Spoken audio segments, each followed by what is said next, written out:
नमस्कार दोस्तों, आपका भी स्वागत है हमारे YouTube चैनल पे।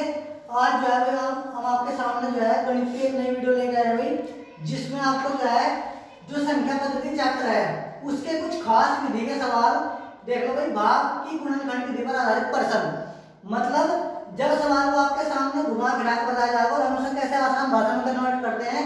अब देख लो भाई, एक बार सवाल पढ़ लो भाई। क्या है? किसी संख्या को 3 से भाग देने पर शेषफल 1 आता है। जब इस संख्या के भागफल को 2 से भाग दिया जाता है तो शेषफल 1 आता है। यदि प्रारंभिक संख्या को 6 से भाग दिया जाए तो शेषफल क्या होगा? अब देखो कितना बड़ा हल्का सवाल है और आपको कितने आसान तरीके से बताया जाएगा। जरा एक बार देख लो भाई, पहले लाइन को पकड़ लो कि किसी संख्या को 3 से भाग देने पर शेष कितना बच रहा है? 1। तो आप 1 तक तो लिखो सभी संख्या, ठीक है जी। मतलब जिस संख्या को हम भाग देते हैं इनके जिससे भाग देते हो तो लिखो एक तरफ, यानी 3 से भाग देते तो शेषफल इधर लिख लो भाई।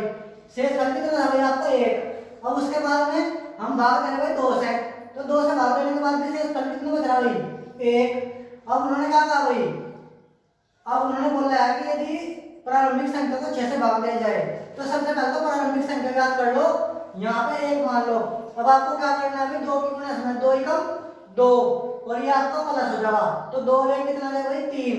अब ये देखो कितना हो जाएगा? 3 दिया 9 और 9 को उसमें जोड़ दो, संख्या आ गई आपकी 10। यानी कि इस सवाल से हमारी जो प्रारंभिक संख्या है वो कितनी मिली भाई? 10 मिली। अब उन्होंने कहा कि यदि प्रारंभिक संख्या को 6 से भाग दिया जाए तो शेषफल क्या होगा? अब देखो दोस्तों, 6 से भाग देंगे तो शेषफल क्या होगा? ये बताओ भाई, समझ में आया क्या भाई सबकी? Yes sir. ठीक है भाई। अब इसका अगला सवाल देख लो। एक संख्या को क्रमशः 2 और 3 से तथा ये 7 है ना भाई? Yes sir. Yes sir. अंक से विभाजित करने पर जो है शेषफल क्रमशः 1, 1 और 6 से बचते हैं भाई। अब देख लो भाई, पहला सवाल समझ में आ गया होगा।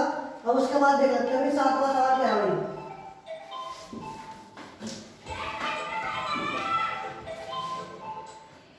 दूसरा सवाल क्या है भाई? एक संख्या को क्रमशः 2, 3 तथा 7 के अंक से विभाजित करने पर शेषफल बचता है भाई आपका 1, 1, 6। यानी कि देखो जो पहली संख्या थी भाग लेने वाली वो देख लो क्या है भाई? 2, 3, 7। यानी में है भाई आपकी 2, 3, 7। जिससे हम भाग दे रहे हो उन संख्या को पहले लिखो। अब इनका शेषफल लिख लो इधर साइड में 1, 1 और उसके बाद में बच रहा था भाई आपका 6। अब पहले तो प्रारंभिक संख्या याद कर लो। अब देखो प्रारंभिक संख्या क्या होगी? 42 से भाग करने में पूछ रहा हो। 7 एकम 7, 7 और 6 13, 13 को यहाँ रखो। अब हो जाएगा देखो 13 3 39 और 1 40। अब यहाँ रखो 40 दूनी 80 और 80 और 1 81, यानी कि आपकी मूल संख्या मिली भाई 81। अब आपको 81 को जो है भाई 42 से भाग देना है तो शेषफल आप बता दोगे। अब देखो कितने बड़े बड़े सवाल आपको कितनी आसान भाषा में बताया। वीडियो को आप कंटिन्यू देखते रहो, आपको इससे भी अच्छी अच्छी वीडियो हमारे चैनल के माध्यम से भी मिलती रहेगी।